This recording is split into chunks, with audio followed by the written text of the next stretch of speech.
O programa a seguir é uma produção independente e de total responsabilidade de seus idealizadores. O programa a seguir não é recomendado para menores de 14 anos.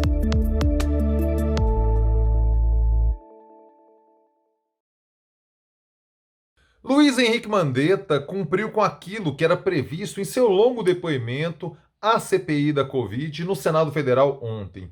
Narrou a sua experiência no cargo e comprometeu ainda mais Jair Bolsonaro e a família presidencial. Tivemos também o recuo acovardado, amedrontado e, para alguns, a desculpa esfarrapada de Eduardo Pazuello para não comparecer frente a frente, face a face com os senadores da República. Por fim, falaremos também da expectativa sobre o depoimento do ex-ministro Nelson Teich, que acontece, e você confere tudo isso no vídeo de hoje.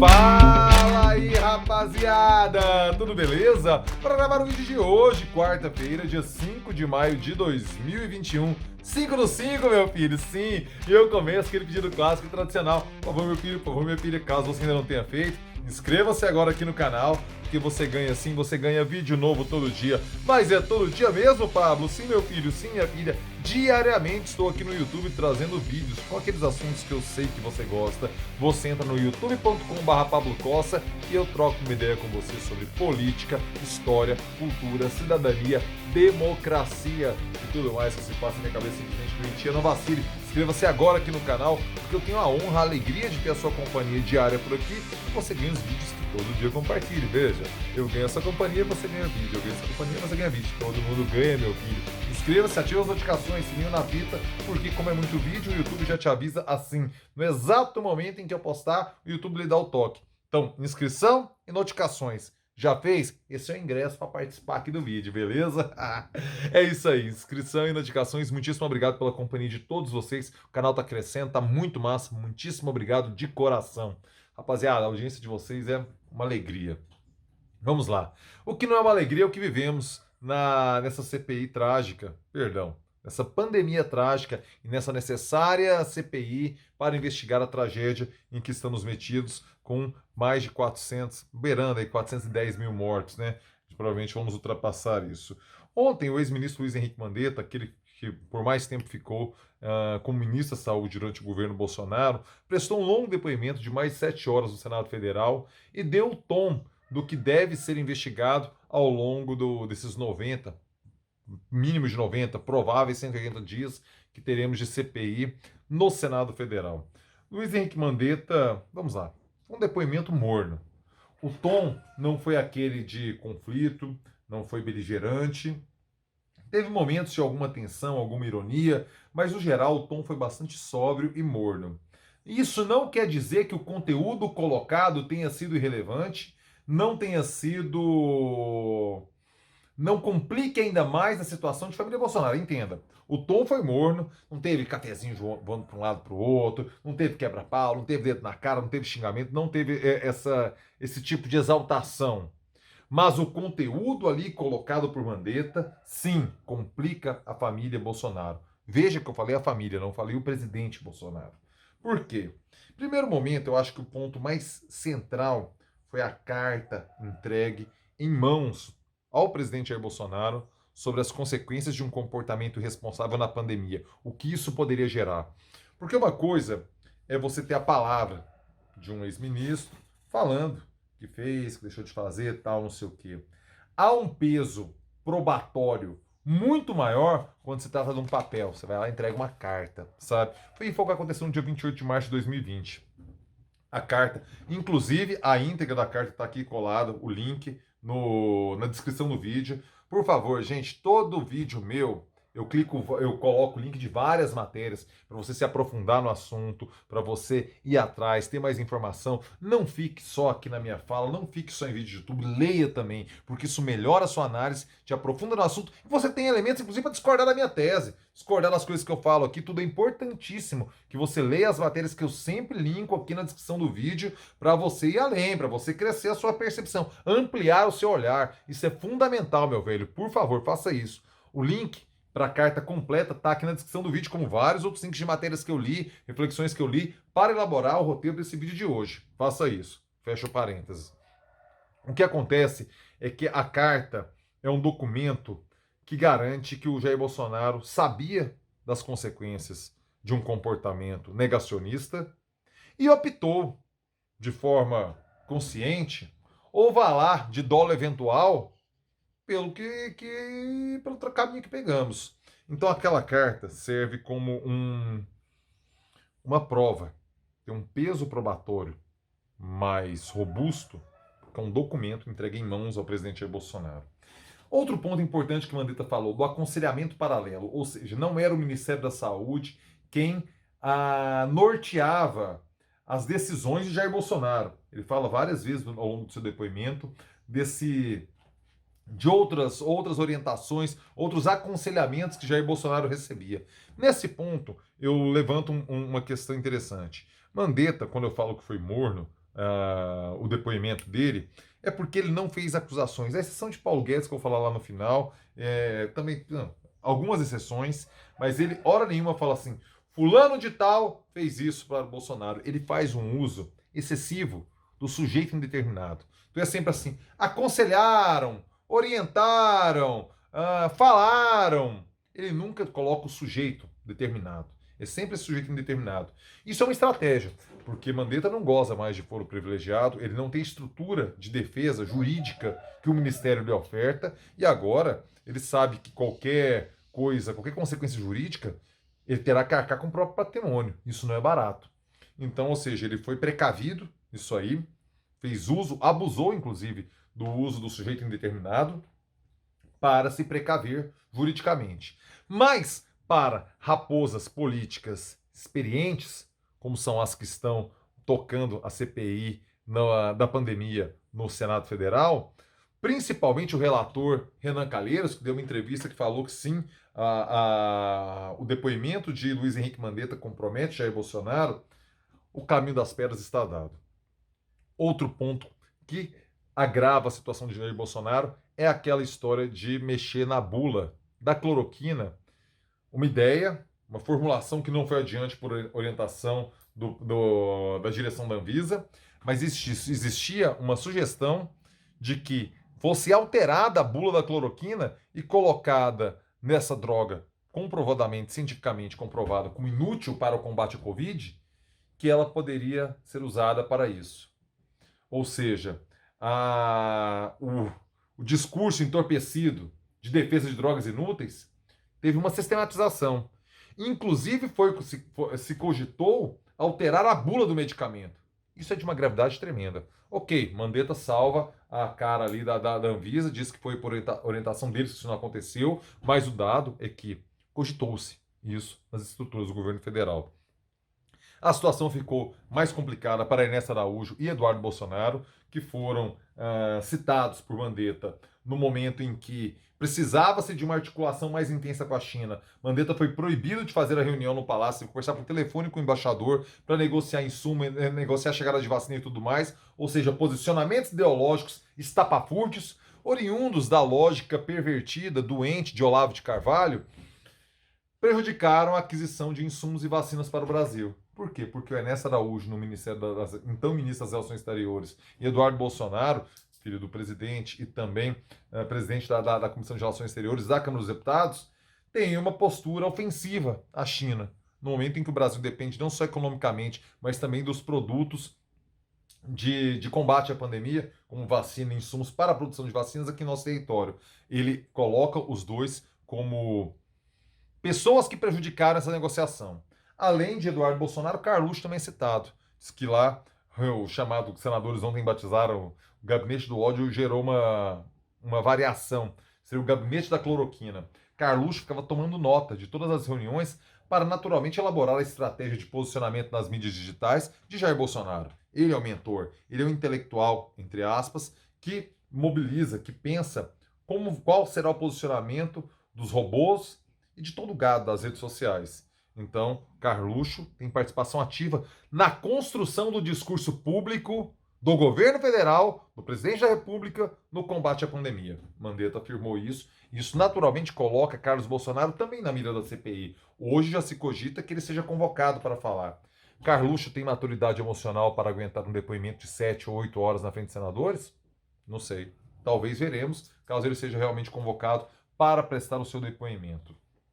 Por fim, a porrada pesada, de fato, de Mandetta foi em cima de Paulo Guedes.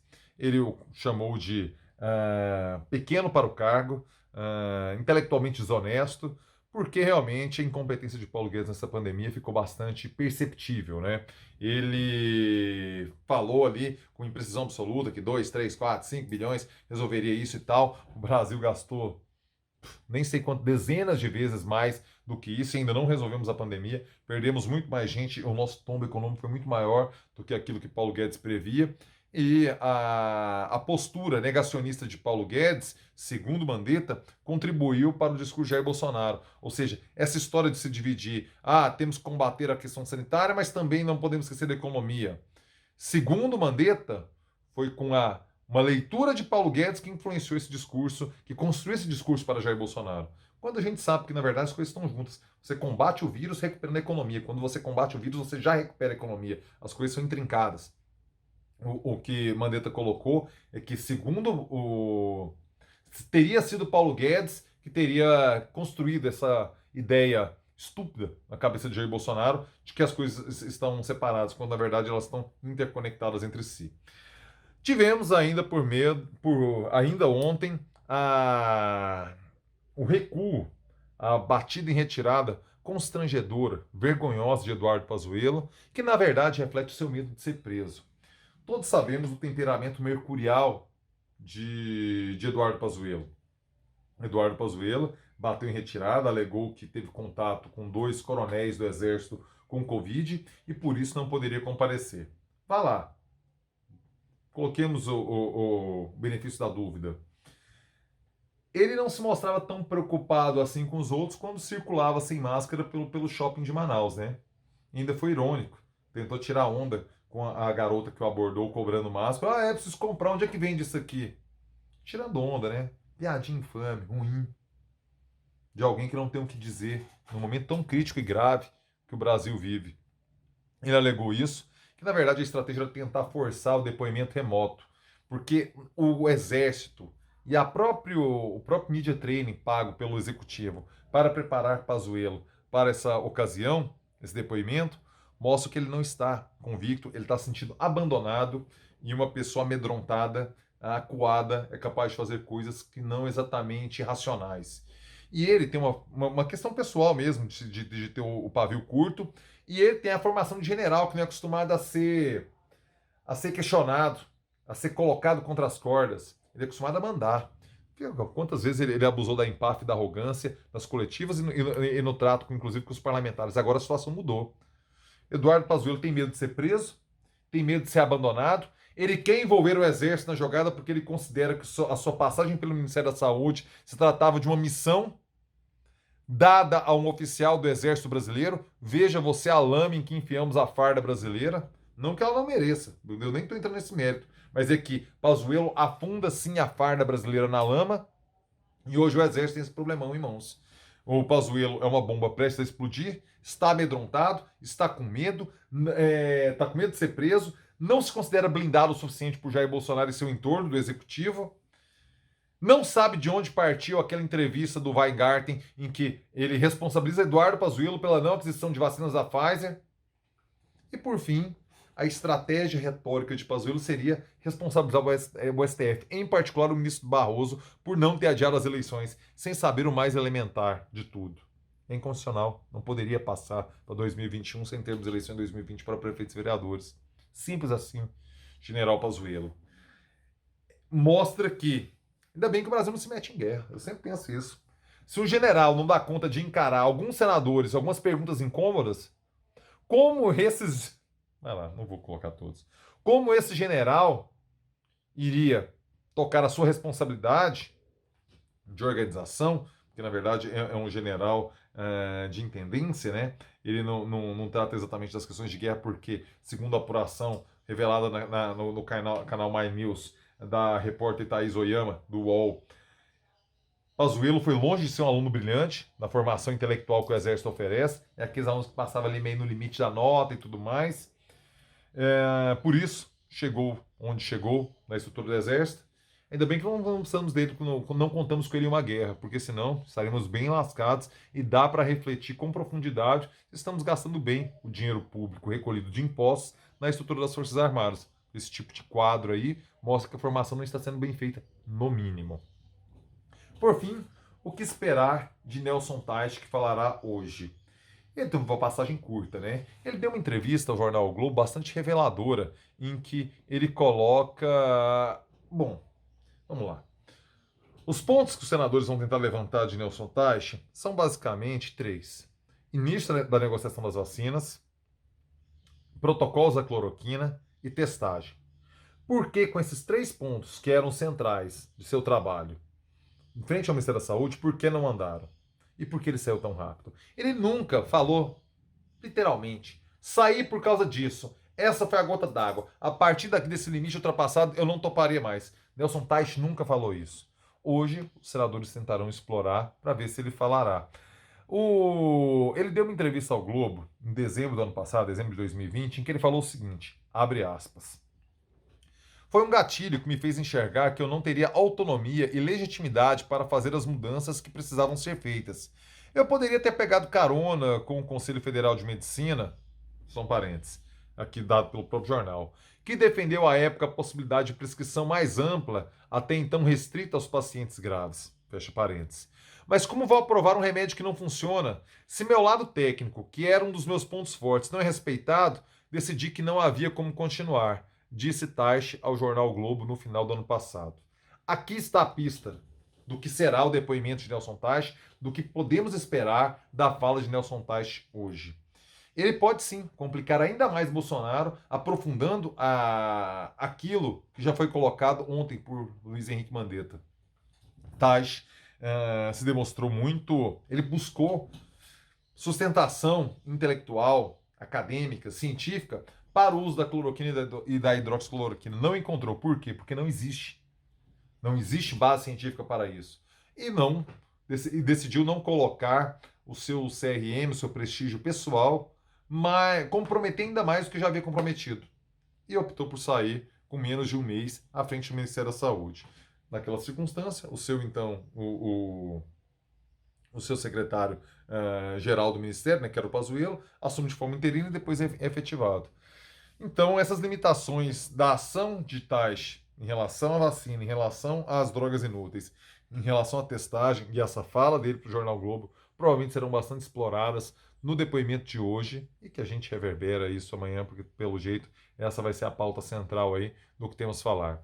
Termino o vídeo de hoje desejando meus sentimentos a esse grande artista Paulo Gustavo. Esteticamente não era o que me divertia, me convencia, mas negar o talento, o carisma e o quão as pessoas que trabalhavam com ele reconheciam a pessoa maravilhosa que ele era, seria estupidez de minha parte. Então, desejo meus sentimentos, recebo meus abraços, filhos, o esposo de Paulo Gustavo, o marido de Paulo Gustavo, toda a família, todos os fãs desse grande artista brasileiro que perdemos ontem para a Covid, junto de mais 410 mil vidas de brasileiros que infelizmente essa pandemia levou, que essa doença terrível ceifou de forma trágica. Fica aqui meus sentimentos, fica aqui registrado minhas condolências para Paulo Gustavo, para a família. Recebam meu abraço, meus sinceros sentimentos nesse momento de dor profunda. Rapaziada, se chegou até aqui, por favor, deixe seu like. Hoje o vídeo foi um pouco mais longo, porque tinha muita coisa para falar, muita abordagem, mas a gente sabe, né? O tamanho do vídeo é conforme o assunto determina. Então, por favor, deixe seu like aqui, importantíssimo para mim. Se chegou até aqui, deixe seu comentário, quero saber o que você pensa. Por favor, coloque aí nos comentários. Lá no final de semana, estou aberto ainda sexta-feira, fiz convite, não recebi resposta, tal, não sei o quê. Não sei o que vou fazer, mas sabadão tem a clássica Morga e Coça lá no canal de Henrique Morgantini. Maravilha? Rapaziada, uma excelente quarta-feira para você e é nóis!